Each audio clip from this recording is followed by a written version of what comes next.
Welcome back. It's Tuesday, December 6th. It's raining outside here. It's terrible weather here where I'm at. But we're pushing through, right? We're pushing through. But it is with great happiness within me to say that my semester of school is done. And it's a big stress reliever, man. It's a big stress reliever knowing that finals are done and over with. And waking up this morning, I knew that the only work I had to do was to prep for this podcast, right? And set this show up for you guys that you guys have been, that you guys participated in. So always exciting to set that stuff up. So safe to say, this morning I was watching the Morocco and the Spain soccer game. Morocco took it to penalty kicks and they won 3-0. So congrats to Morocco, right? But for today's show, you see it on your screen. We have our second ever fan-led show. And thank you to everybody who reached out with a question. You know, we got a decent amount, I believe 10 that I'm bringing to the show, and a couple of them that people didn't want me to bring to the show. They would rather have me answer in their DMs. So that's what we did, right? I believe we had 15 or 16 total questions. Only 10 are brought to the show, but you guys have been amazing. You're reaching out, and the community's growing. So always good to see that. But I don't want to waste too much time getting into it. But I will say this is your early reminder to drop a like on the stream, subscribe to the channel if you're new, if you haven't already, and turn those post notifications on, man, because starting next Tuesday, I'm on break, obviously. So starting next Tuesday, I'm aiming for that the Tuesday and Thursday shows both come out at noon, both days. So be on the lookout for that, and just keep those post notifications on, man, just in case it is later in the day and it's not noon. But I'm going to try for noon. That's the goal. But without further ado, I've done enough talking. Welcome to the Anomaly Podcast. I'm your host, Owen Stiftar. Let's see what questions you guys sent in. The first question, and it was a question I actually received after last fan-led episode was dropped. It is from my mom, but it is it's a great question, right? Because some people want to know, right? The question is, what inspired me to start a sports podcast? And it's a great question, you know, but for most of my life, I've been addicted to sports, right? We'll put it that way. And as I look back, it's easy to say that sports, it was my first love, right? And my earliest memory of sports, I can't talk right now, but stick with me. It would have to be the infamous 2006 preseason game between the Chicago Bears and the Arizona Cardinals. I believe I was only 3 or so, but I don't know why I remember this so vividly, but I do. The preseason game is, like I said, it's famously known for the real debut of Devin Hester, and he showed how dangerous of a return man he could be in the NFL in 2006. That was his rookie year. But then, of course, it was also famously known for the crazy reaction by, at that time, Arizona's head coach, Dennis Green. And, it's the famous snippet of, they are who we thought they were, and we let them off the hook. He was very heated over a preseason game. But regardless, I didn't really start. Obviously, at that point, in 2006, I was 3 years old. So I didn't really follow the game, right? I didn't really start following and studying sports in general until about 2011, 2012, right? That's when you really start to understand the ins and outs of the sport, and you can really start to put everything in the chamber, right? You can really start to remember everything that you're learning. But since that point, since about early 2010s, I've been blessed to be able to learn a lot of sports history and a lot of the sports that I love, right? Specifically football and basketball, both at the collegiate and professional levels. It doesn't even feel like a decade, in all honesty. Now that I'm thinking about it, that was like 2012, 2011. It's been about a decade for me learning and growing my mind when it comes to the games of sports. But in those early years, I made a career choice. At 5, 6, 7 years old even, I knew my destiny. And I knew the career that I wanted to pursue. I've been lucky to know that my career choice has never been in question. That's taken that burden off of me. It's always been to be involved in the world of sports somehow, some way. But at that young age, I wanted to be a sports analyst, a sports broadcaster. And that dream withheld itself for about 9 to 10 years. And who knows, maybe maybe that's still the career path for me.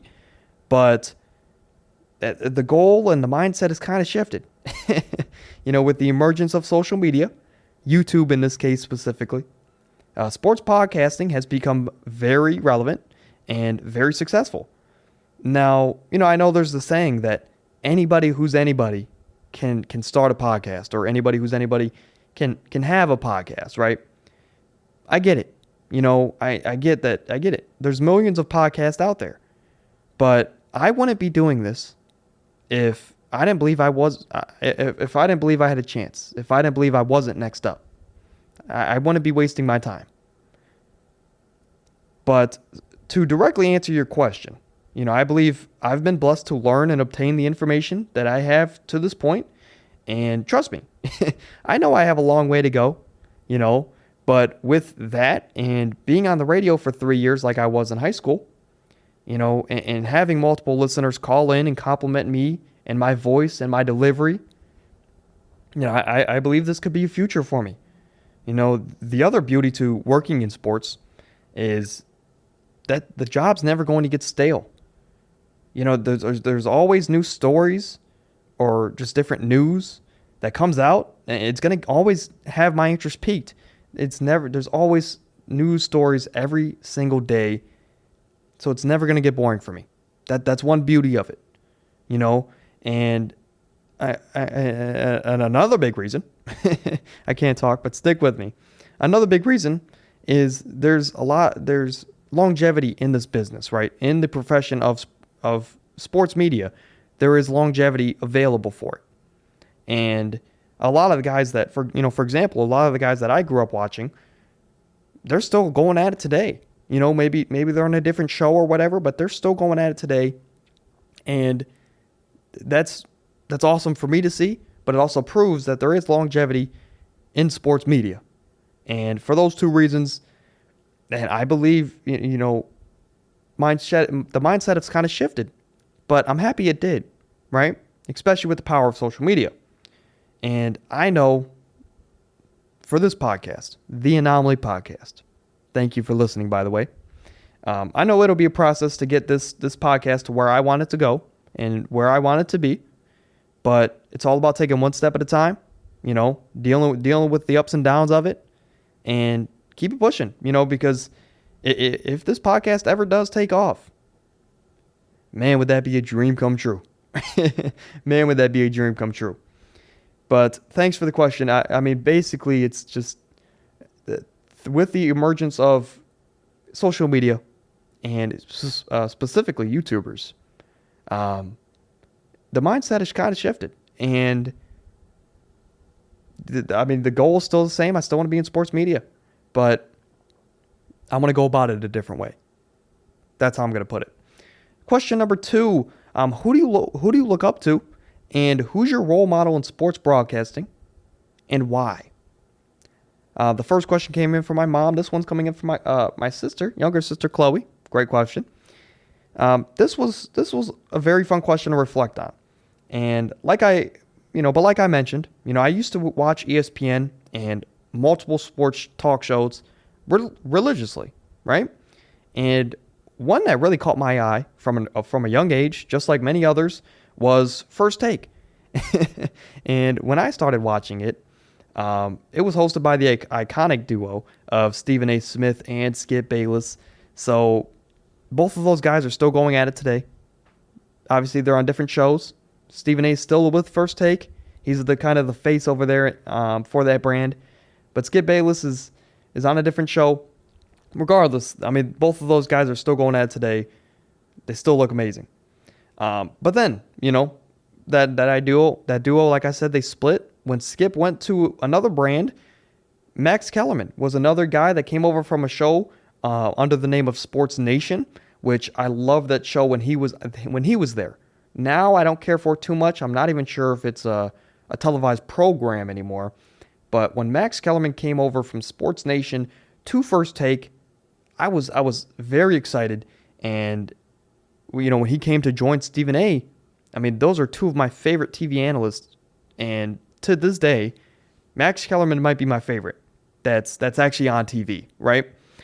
But it's safe to say that I was always glued to the TV, and I want to say that was the case for my life all the way up until probably about high school. And I want to say high school. But since high school, those shows don't really capture my interest. They don't capture my eyes, and they don't have my time like they used to. And sure, it could just be maturity, not wanting to watch TV all the time. Or, to me, it could be the understanding that those shows are very black and white. They're very cut and dry, where one person has to take a side of the argument, even if they don't believe it. And that single view, ever since I figured that out, it has kind of shifted my view on those shows and those analysts, right? With the understanding of people like Colin Cowherd he pays people to watch NBA basketball. He pays people to watch the NHL and the MLB. So he doesn't have his own takes. He's paying people to tell him what to say. And to me, I look for authenticity. And that's why you don't see me coming on this show talking about the MLB, acting like I know something. That's why you don't see me coming on here talking about rugby, or even soccer for that point. I don't go into depth about those things because it's not my field. Not yet. It's not my field yet. I'll say that. But, I don't know a lot about it. I don't want to come here and just spitball, right? And with me knowing that, my interest has shifted towards podcasts because podcasts give authenticity. And the thing to me is the ability to pour out your opinion to your audience. It's been very intriguing to me for the entirety of my life, to be completely honest. And I believe, like I said, I thought that First Take was like that, but it obviously that's not the case, right? Is the point that I'm getting at. But since my mindset has shifted from not TV shows that are very cut and dry, very black and white, I've shifted to sports podcasts, and they're always on YouTube, right? My favorite sports podcast, which this kind of answers your question, my favorite sports podcast is a show that I've watched since 2017. It's on every Tuesday and Saturday. Excuse me. It's the Through the Wire podcast.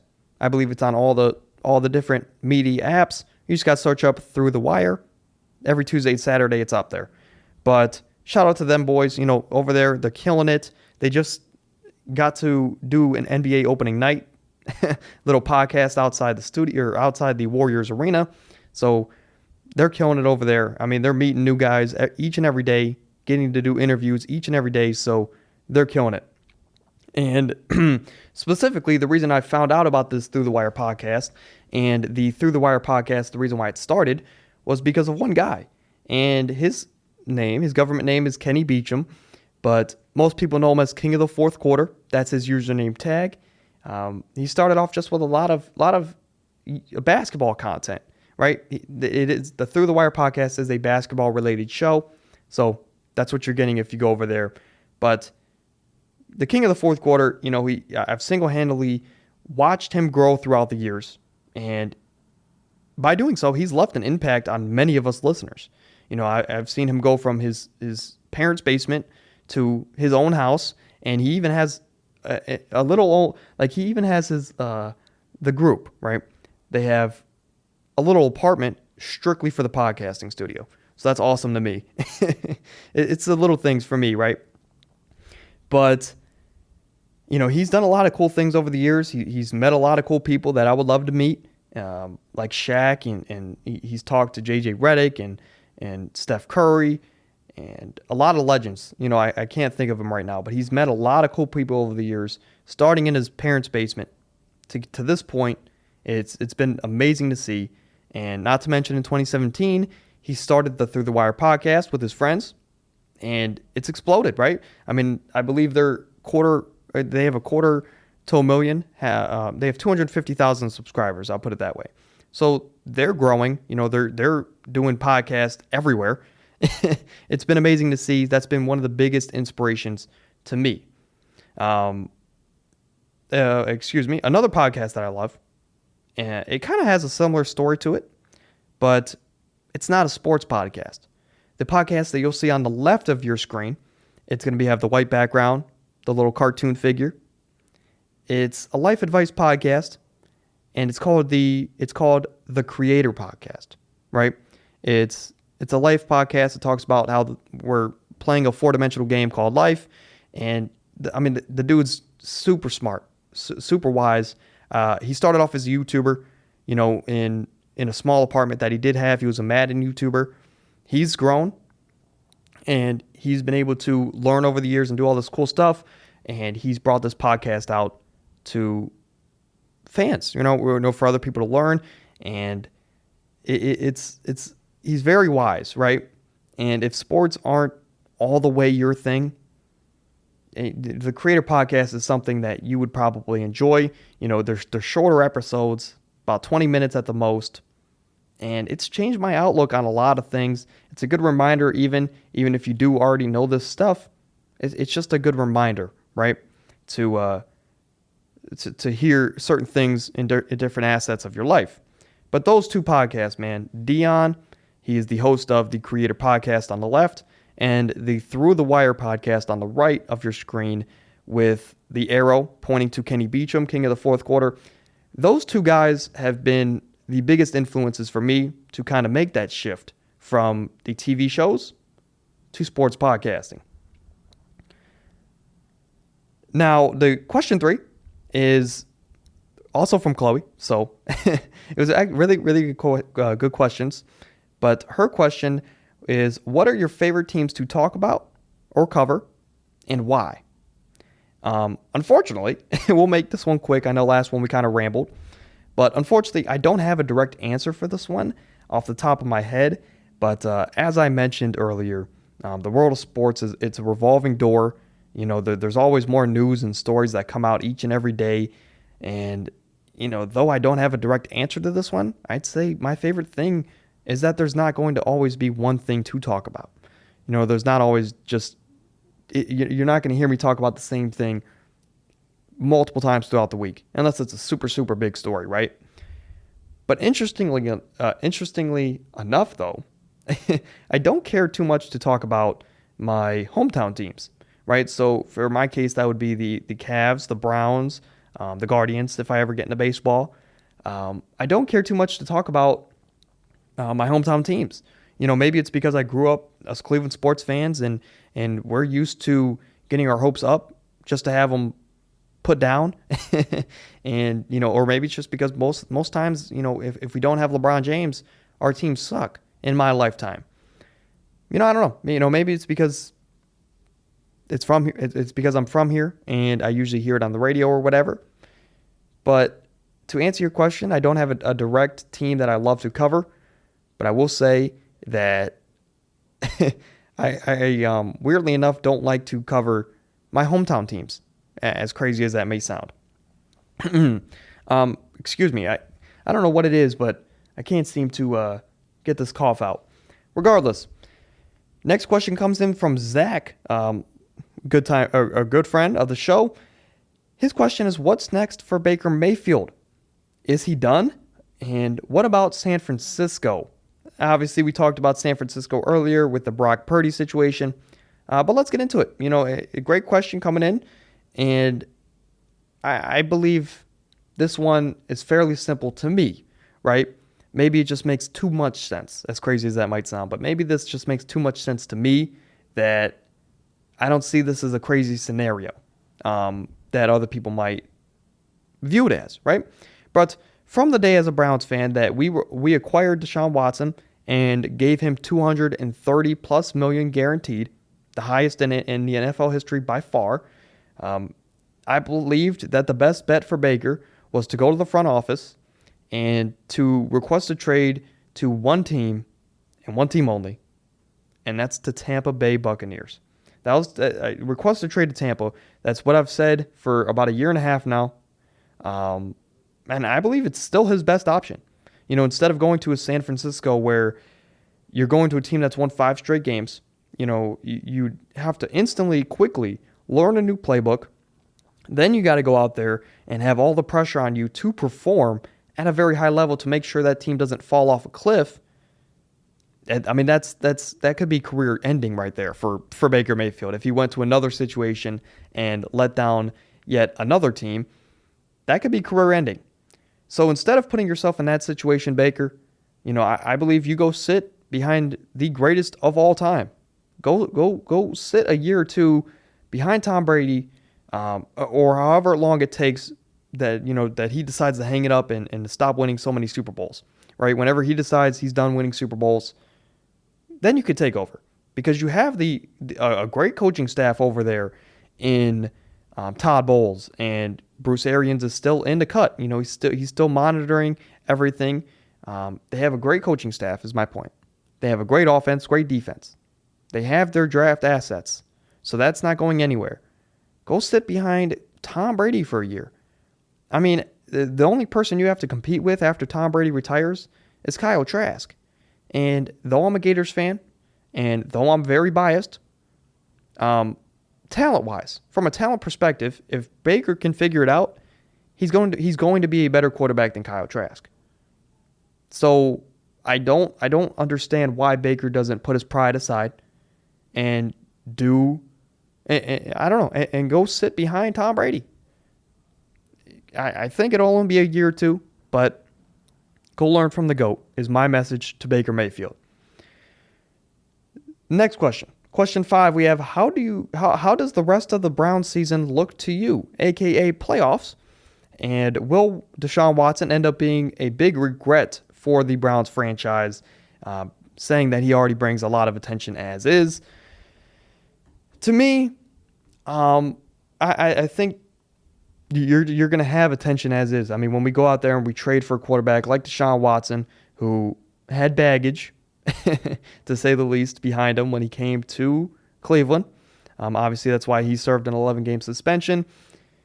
I mean, look, just like Ben Roethlisberger when he had to deal with his sexual assault cases early in his career, and just like multiple other athletes, right? We'll put it that way. Just like multiple other athletes that have had to deal with sexual assault cases throughout their time in the league, whether if they're true or not, they've had to deal with them. With Deshaun Watson and with the Ben Roethlisberger example, just because he was recent-ish, Ben Roethlisberger, he could have never touched a girl in his life. It could have just been a girl he talked to. My point is, it could have been a false accusation or acquisition, right? Or accusation. I don't know why I was saying acquisition like it was a trade or a free agency signing, but accusation.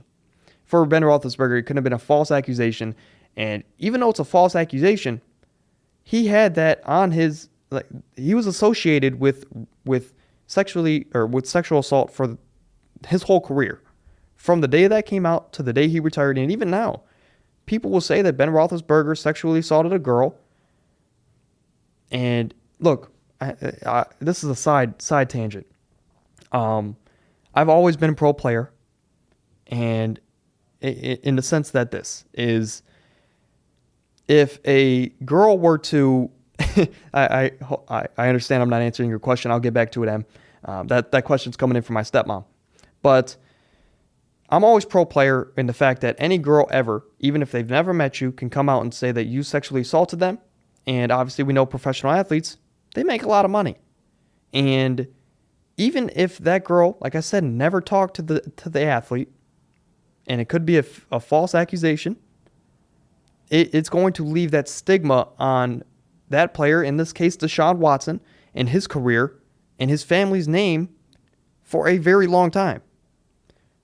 So Deshaun Watson, obviously the case is not fully settled. Obviously, there's 10 or so women that believe that they still want justice for what happened in that case. But Deshaun Watson is always going to be looked at now with the Browns. Our quarterback is always going to be looked at someone who sexually assaulted women and was able to get out of the situation. And the reason why I'm pro player in the situation is because there's so many cases of false accusations in the past that with it coming out, even though people know that it is false, that stigma sticks with the player. They lose all sponsorships, and not that they need the money, but you're taking money out of that man's pockets or that athlete's pockets, and that money could be used for their children, for their grandchildren. I mean, the money that professional athletes get paid, it's generational money. And for a woman or whoever to come out and falsely accuse a player, knowing that they're not right, I mean, I don't know. I believe the punishment has to be the same on both sides of the coin. Obviously, now I will say this. Obviously, if a professional athlete were to sexually assault a woman or do anything of that sort, lock them up, give them the time that they need, do what you need to do, right? Do the legal process that you need to do. But if they didn't, and it is a false accusation, it needs to be fair on both sides of the coin, and whoever is falsely accusing the professional athlete needs to have the same consequences. That's just my opinion. I believe I will always be pro player until proven guilty. For this exact case, like I've mentioned, Deshaun Watson, he's coming to the Browns with baggage. There's still 10 or so women out there that believe they were sexually assaulted by Deshaun Watson. And the attention's always going to be there, is my point. Now, for the Browns' actual side of things, when we talk about the outlook for the rest of the year, as I mentioned, I'll talk about it more on the Thursday show when we go through our picks of the week. But we suffered way too many early season losses. I believe right now we have like a 5% chance, 5.5% chance to make the playoffs, and that's if everything goes right. I believe the loss to the Jets, the loss to the Chargers, even the loss to Atlanta. These are games that we should have won at least 2 of those. And now that we sit at 5-7, even if we went out, we're 10-7. And with the new playoff system, when they expanded to 7 teams in each conference, we've seen 10-7 teams not make the playoffs. So that is a worry. I do believe that regardless of how this season turns out, I'll say this. If you're looking for a direct answer, I don't believe we're making the playoffs. I believe we'll probably win 8 or 9 games. We'll show promise. We'll make absolutely no changes to the coaching staff. And we're going to come back, and in a year from now, we're going to be talking about how we've wasted yet another year of Cleveland Browns football. But for Deshaun Watson, I don't regret trading for him.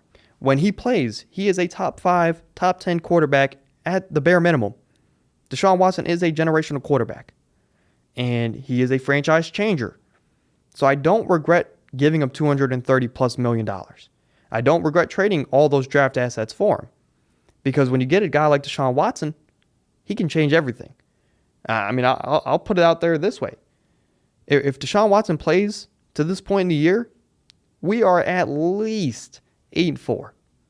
We are at least 8-4. We're winning a lot of those games that we should have. And he's putting us in a position to win a lot more games that we lost with a completely different quarterback in Jacoby Brissett, who's not. Jacoby Brissett is a game manager, right? He is not a game changer. So Deshaun Watson, if he's in there for the 12 games that we've played, we look completely different, and we look like a really good contender. We look like a scary contender at that. But to answer your question, to restate it, because I know I just went everywhere in like a span of 5-10 minutes. But I don't believe we make the playoffs. I don't believe that it'll be a big regret taking in Deshaun Watson. And I believe the baggage is always going to be there. For Deshaun Watson is always going to be there because the women, which, like I said, if Deshaun Watson sexually assaulted those women, lock Deshaun Watson up, take the money away, do whatever you got to do to give him the right punishment, right? But with the women falsely accusing Deshaun Watson of sexual assault, even if Watson never touched them, that stigma is always going to be there for Deshaun Watson and his name. His kids are going to have to deal with other kids calling his dad a rapist and this, that, and the third. His family has lost money because they've lost sponsorships, all over something that he probably didn't even do. So that's my thing. He's going to have baggage. I don't believe we'll make the playoffs, but I don't regret making that trade for Deshaun Watson.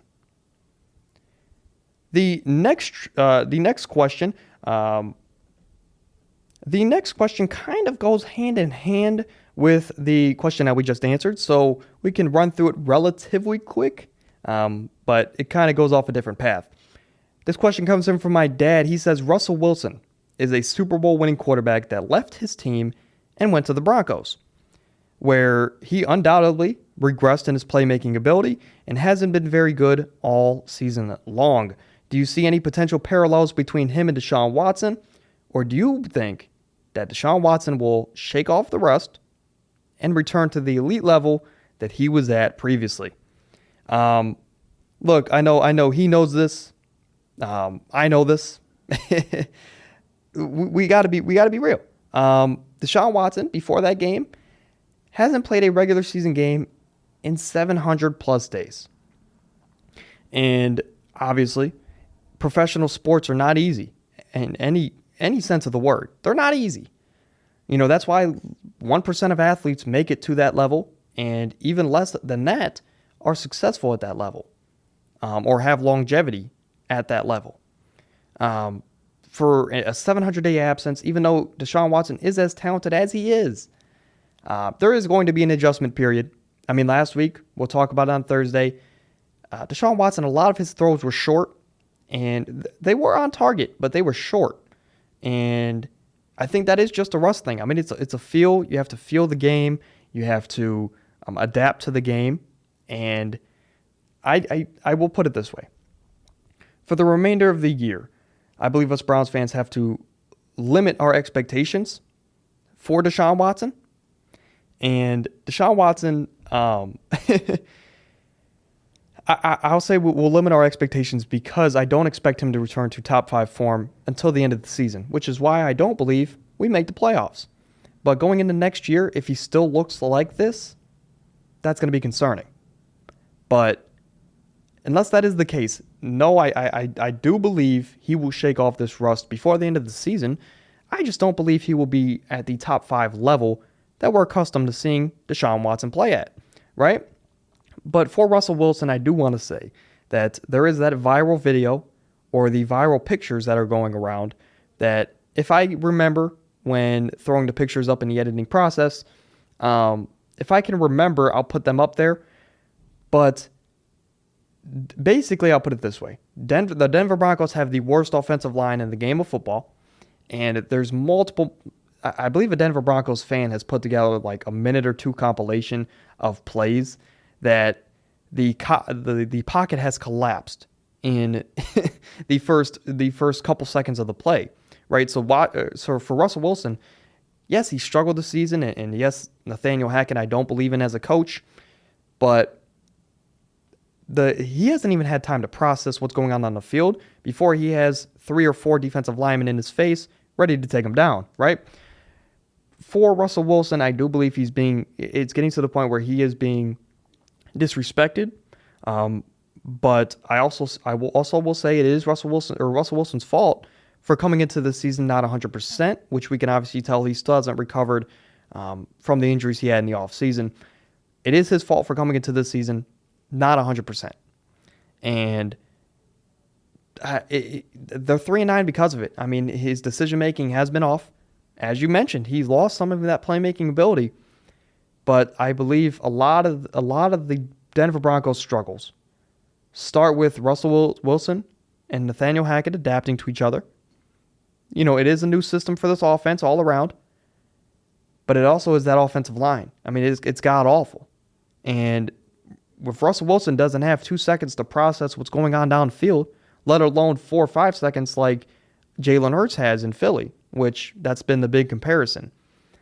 And Jalen Hurts looks great because he does have time to drop back, eat some chips, process the field, maybe take a drink, and then deliver the ball, right? Or make his decision.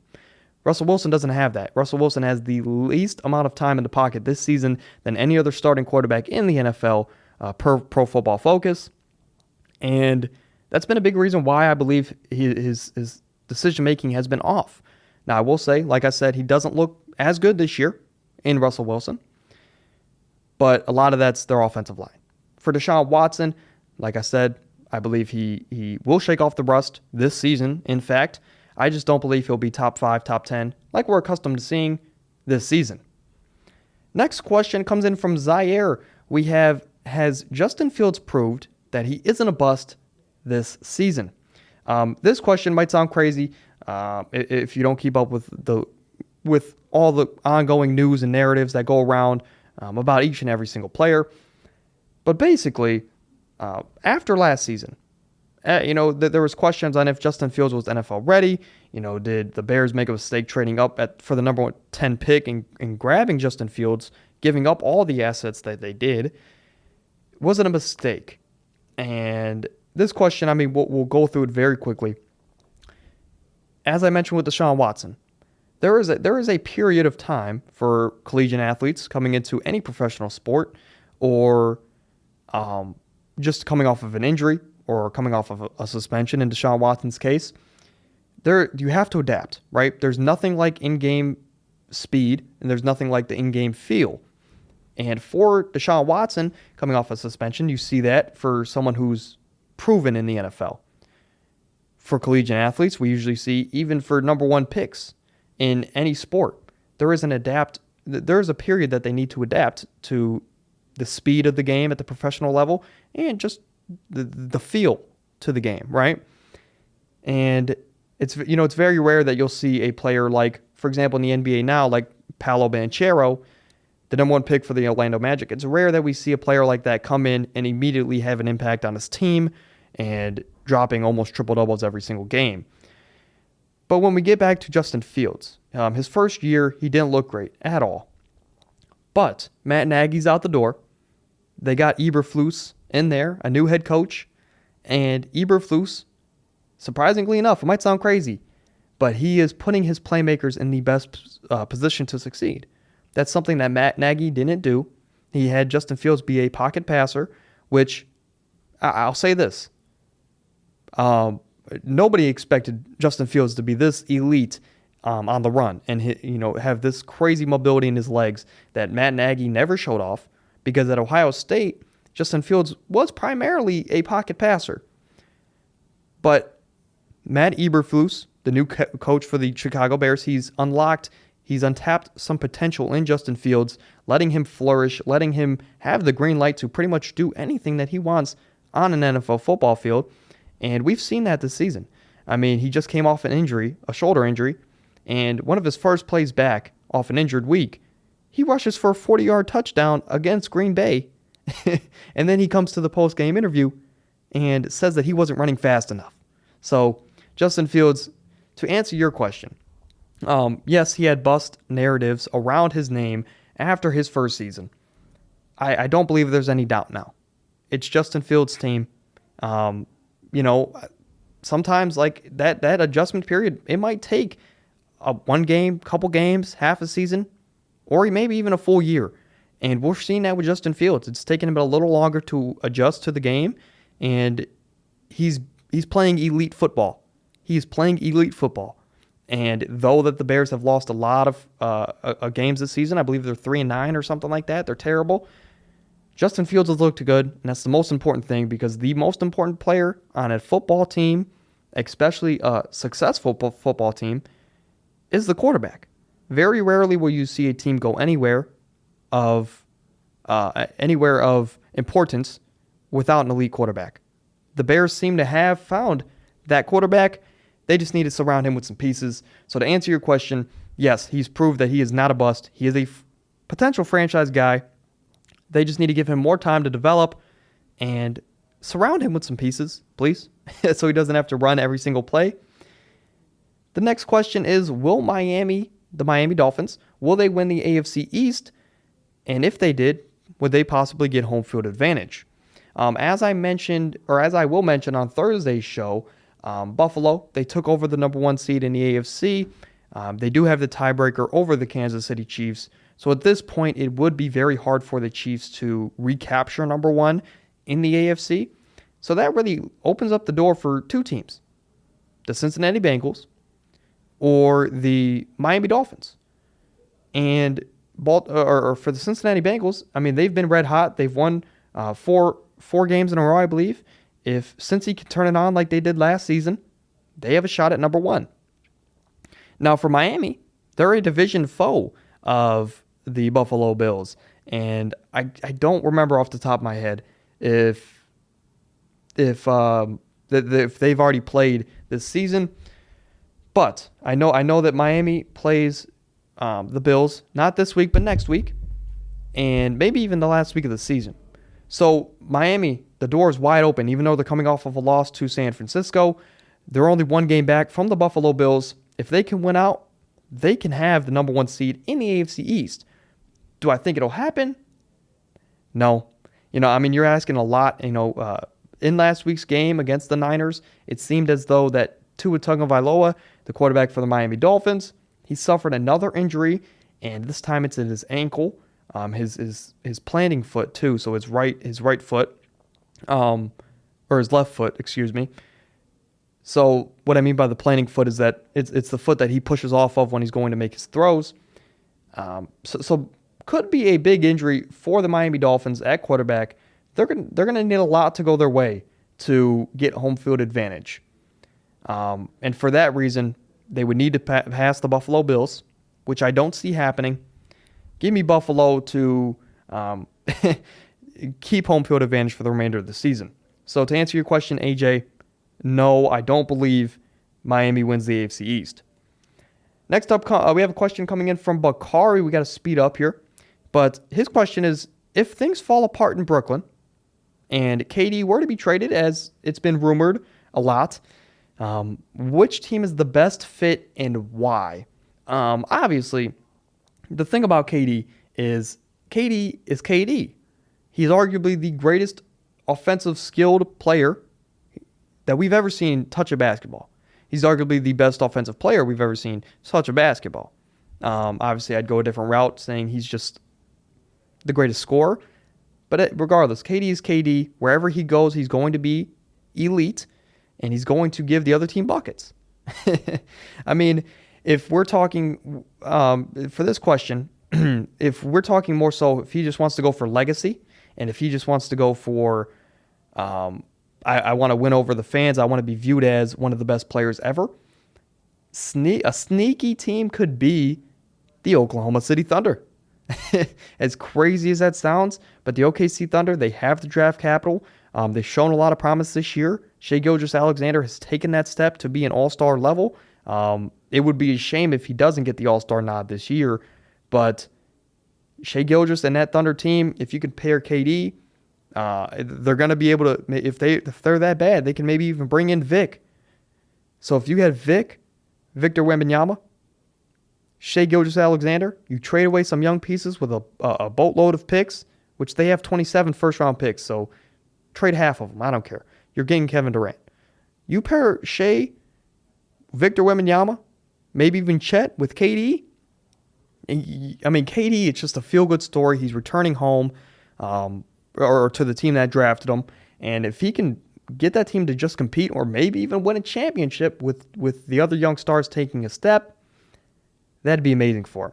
Now, if you just want to talk about rings, if you just want to talk about what gets him the most rings, obviously it's Golden State. I mean, if he goes back to Golden State with the last couple prime years of Stephen Curry, the last couple prime years of Kevin Durant, we've probably seen the end of the prime for Klay Thompson and Draymond Green. But if he can go back to the Warriors, who the Warriors are struggling this year, if he can go back there and win them a championship, not only does that kind of help his legacy, but it gets him more rings, right? He'll probably end with 4 or 5 rings. So if he's looking for rings, Golden State. If he's looking for to win over the fans, right? Or if he's looking for a loyalty boost in the social media realm, it would be the OKC Thunder. But a sneaky team that I would say that would just be fun to watch would be the Pelicans. You know, to watch BI or even not even BI, just to watch KD and Zion, or another fun team. Oh man, I should have thought this one through before I came to the podcast. Just for the greediness of the basketball fan in me, it would always be fun to see new stars pair up. So to see Kevin Durant with Damian Lillard in Portland, or to see him in Miami with Jimmy Butler and Bam Adebayo, or to see him, this one sounds crazy, but to see him in LA with LeBron James, to see the two best players in the 2010s match up, or to team up, and to possibly win a championship, that would be fun. That would be that'd be something to watch. But to answer your question, what would be the best fit and why? I'd say for his, I know KD right now, he doesn't too much care about the rings. He cares more so about loyalty and his view. I would say stay in Brooklyn. Stay in Brooklyn or go to OKC, because that's probably going to be the best fit for him. But if he were to be traded, OKC or, man, it's got to be Golden State. Even though I hate to admit it, the best fit is there. They already have chemistry. He just has to go there and do what they did for 4 years, and that's win championships. But that is going to do it for today's show.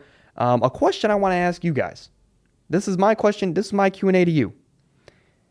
If you had the opportunity to ask your favorite athlete or your favorite social media star or celebrity, is another way to put it.